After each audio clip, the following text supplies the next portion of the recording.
Hey, what's up, everyone? My name is Trent. This is Rams Talk. Thank you for watching the Rams versus Saints NFC Championship game edition. This is the volume 2. I did my first take a couple days ago, posted that, but there's always new information and more findings and more analysis to be done. So here you go. This really is, and, I had to kind of get back into my old NFC West rivalry days with the Saints, and if anything, I would like this to be payback for the 2000 season, 2001, going into 2001, divisional playoff game where the Rams, where it was the year between the two Rams Super Bowl visits, the win against the Titans. Then they played the Saints in the first round the following year. They had some injuries, the Rams did, during that season. Warner was out, Falk was out for a little bit. So they did not win the NFC West and therefore did not have home field advantage and had to play the Saints. And the Saints jumped out to an early lead, and the Rams came back in the second half, and they were down by, I want to say, 3 points, and the Saints punted to them with about under 2 minutes to go, and Aqib Hakim fumbled the ball on like the 10, 15-yard line, and the Saints got the ball back and won the game. And Hakim, for Rams fan back in the day, Hakim was awesome. He was like our slot guy. He was our punt return guy. He was very electric and just kind of pulled the Pharaoh Cooper on that. And the Rams lost the game. Those are back in the days when you watch it, you're like, wow, I don't remember it being that old, but it looks so old. It was before HD, and everyone had super huge shoulder pads and stuff. But then they did the realignment, and some of that magic, the rivalry magic, got washed away. But I do remember that game, and I remember hating Jim Haslett, and then he was a coach for the Rams, and so there is a history between the two teams, and this is a very evenly matched game, yeah. And honestly, I think of New Orleans just in general, and it's I've never been. It's on my bucket list. It's one of the top places in the U.S. I want to visit. So I feel I really like New Orleans. The style, the food, the history, but their football team drives me crazy. I respect Drew Brees. So a lot of respect for the Saints, but just a lot of animosity with the rivalry, which is great. I talked a lot about different things in the last episode. And before I forget, I'm going to be doing a live stream collaboration with LT on Combat Sports Talk Los Angeles this Sunday at 11 a.m. before the game. So be sure to go over to his channel and check that out. Should be a lot of fun. And if you haven't subscribed to his channel, please do so. But, a lot of things have kind of come to light, like I said, and I want to talk about a couple things I've been thinking. And number one, it just came out that Ben Watson will not play in this game. He has appendicitis, and so he's going to be out. He hasn't been prolific in terms of putting up points, but, he's a solid player and a veteran presence on that team. So that is a loss. It is something, but it's not a game breaker. So maybe it's just one of the dominoes that fall in the Rams' favor. One thing also I just saw actually was that the Rams are 18-0 when ending the first half with a lead. And so when the second half starts, if the Rams are winning, they have won all of their games under McVay. They're 18-0 under McVay when that happens. So that's a good omen. If the Rams are up at halftime, then it plays into that trend. But all good things can come to an end, just like all of these Peyton and Brees being undefeated in the Superdome in the playoffs numbers. So, there's so many stats and so many numbers, just like the Dallas game, if you looked at that and just thought, the defense of the Cowboys and Zeke's, running, his rush offense versus the Rams' run defense. I mean, this is a no-brainer. The Cowboys are going to tear them up and stuff, but they played the game and it was very different. So I assume that most of the things I'm going to talk about today could end up very different. But, it's interesting. You read Rams things that supports, they can get data and stats that support the Rams side. You read Saints stuff, you can get data that supports the Saints stuff. So I am very careful to just throw out Rams-only things because there are two sides to the story. And one of them is just how the Rams offense has evolved with Anderson and Gurley. And so since Anderson and Gurley, or really since Anderson actually, with Todd Gurley and C.J. Anderson last week, the Rams went under 12 personnel 28% of the time. Now, that means 2 tight ends. For the entire season, they've been going 11 personnel pretty much exclusively, like 99% of the time. So it's a massive increase. They've also gone more, Jared Goff has gone more under center, taking more under center snaps, and they're running play action. And since week 16, Goff has had 5 touchdowns off of play action, and 2 of them have come off of 12 personnel. So I think what I'm really trying to say is that the Rams aren't just falling into predictable patterns. So if they're under center with 12 personnel, they're not always just running the ball. They're not just always running play action. They mix it up a little bit to keep the defense honest.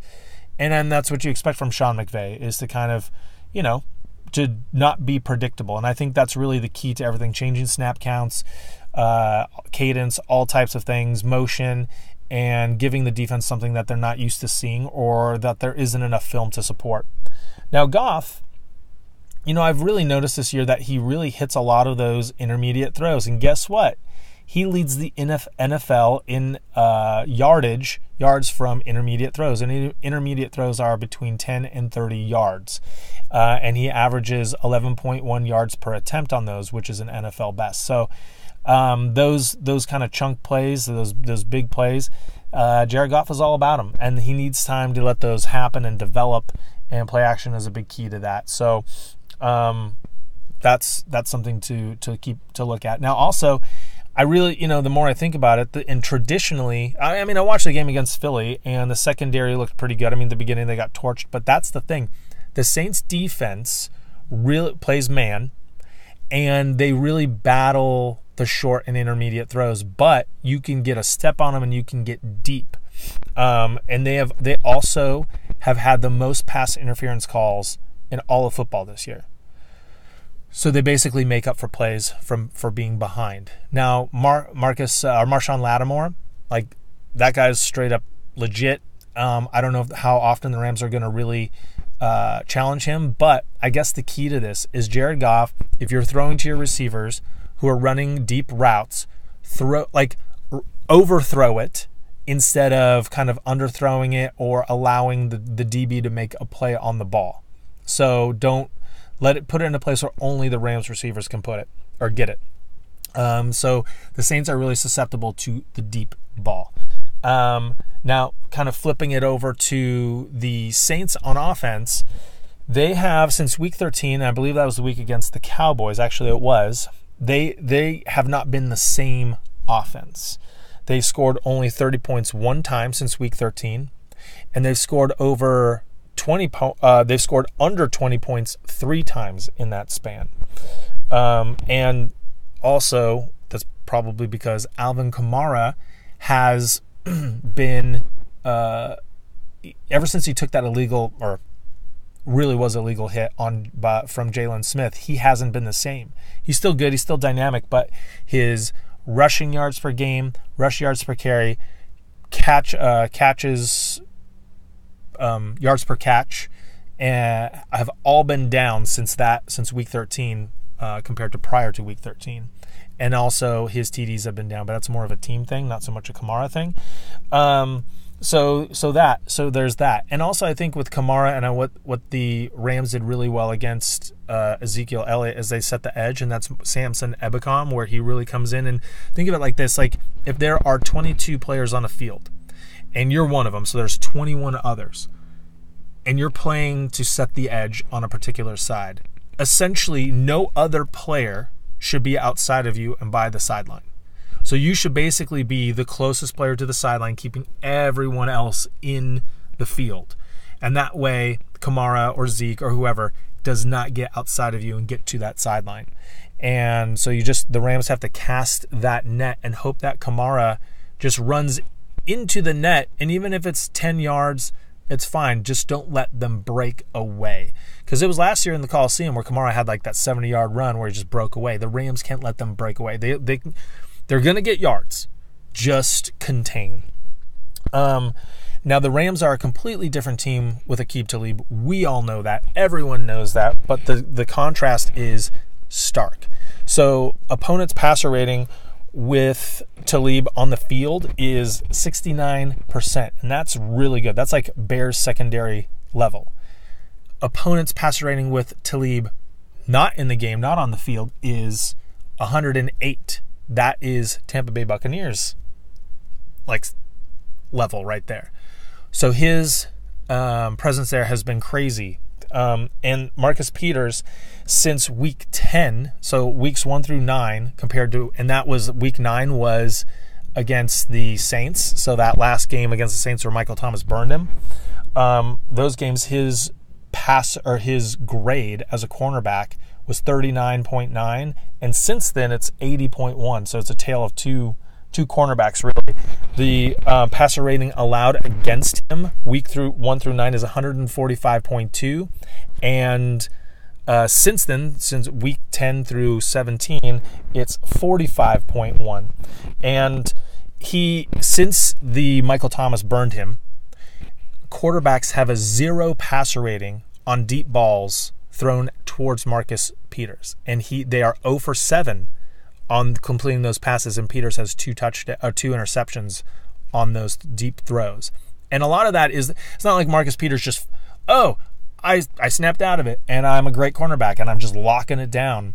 But Wade Phillips and the defense have kind of schemed him in more of a zone, and given him help. So it just he hasn't been left on his own to play against the elite receivers. But so that's the thing. It's like if they put Michael Thomas on Marcus Peters, I really feel like they'll let Thomas get more of the underneath stuff, and I think they're going to allocate LaMarcus Joyner or John Johnson or a linebacker to really help him. Now, if he lines up against Talib, then I feel like you'll see more of a one-on-one without too much help. But Michael Thomas, if it's a 3rd down and long, it's going to Michael Thomas every time.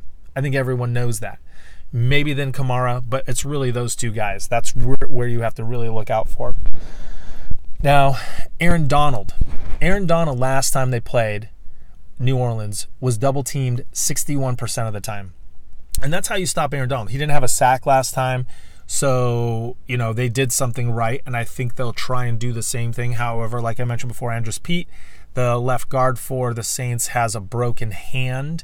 He played in a lot of pain last week, but I feel like they'll bring in Larry Warford, and they're really going to maybe even Mark Ingram or whoever and really try and stop Aaron Donald. But even Armstead, the left tackle, has an injured pectoral, and he's playing hurt too. So, until I really see the Rams get home and get through that offensive line, I'm not going to believe it. But the Rams are undefeated when in the Sean McVay era when Aaron Donald gets a sack. So that's going to be a key matchup.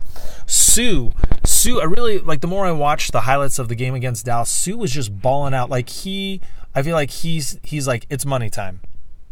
And people will remember his impact in the playoffs when he's getting his next contract. And he blew up that Zeke 4th down stop. Like, he blew up both sides of the A-gap. And the A-gap is the gap on either side of the center. And he just went in and basically, pushed from the right side and then went inside on the left side and stopped Zeke. And he had another tackle for a loss. He's in beast mode. And, if Donald's doing his thing, getting double team, I really like Suh's matchup here. And Mark Barron, actually, last couple of weeks has looked healthy. And I know I've been ripping Mark Barron, and we all have. And Kaiser, we want to see more Kaiser. But I think there's a lot to be said for, even with Marcus Peters. When Marcus Peters came back, remember, everyone thought Marcus Peters was going to be out for, extended time, and he didn't really miss any time with a calf injury. I think a lot of his woes were from the calf injury. And I think Mark Barron also, he came back and he was dealing with an injury too. So I think he's finally healthy, and that's bodes well for the Rams. A couple other things, Saints-wise, in trying to stop the Rams' running game. Now, even though they're without Sheldon Rankins, what they like to do is they like to rotate, their D tackles. And what this does, it really hurts their depth. But the other D tackle that they have that really gets in there, and it has only a handful of snaps fewer than Rankins, is Onyemata. I think I said his name right. David Onyemata. He's played very well this year. He has a very high grade. So he's going to go against most likely Roger Saffold. So that's a matchup to watch. Davenport, Cam Jordan on the ends, Onyemata in the middle, whoever else they're rotating in. I mean, it just hurts their depth and rotation and keeping guys fresh. And as the game wears on, maybe they wear down. But you can't look past him. It's not like, oh, Rankins is out. Like I originally thought Rankins is out and there goes everything. And then also they have probably one of the best run-stopping linebackers in football. And where he excels, and that's Demario Davis, where he excels is the edge, is basically on the outside of the tackles and stopping runners there. For the Rams, that's one of their strengths, is running around the tackles. And so that's going to be a strength versus a strength. Demario Davis versus Todd Gurley / CJ Anderson, but probably more Todd Gurley going around the edges. And that's going to be another matchup to watch. All the way around, it's going to be a great game. I feel like this is a toss-up game. Anyone who says, oh, the Saints can, the home field, it's Lockett's in the books, I don't believe it. Anyone who says the Rams, oh, they're coming in, they're going to just blow them out, I don't believe it. I mean, this really could go either way. But personally, you know where I'm going. I'm going with the Rams. And I feel like this is a 27-24 kind of game. I feel like the Rams defense will play better. I feel like the Wade Phillips will really scheme something up against Michael Thomas. So even if he's lined up on Peters, that they will focus on him in the secondary. So this really is Goff and Goff's hands, and in Goff I trust. I love the Rams' Goffense. And yeah, that's it. So leave a comment. Let me know what you think. Saints fans, welcome. Let me know what you think. Rams fans, let me know what you think. For all the new subscribers, thank you so much. The legacy people, you're awesome. You're great. If you haven't subscribed, please do so. And remember to check me out on Sunday at 11 a.m. on Combat Sports Talk Los Angeles. Me and my buddy LT will be breaking down the Rams game right before it starts. So I appreciate everyone. Thanks for watching. And as always, go Rams.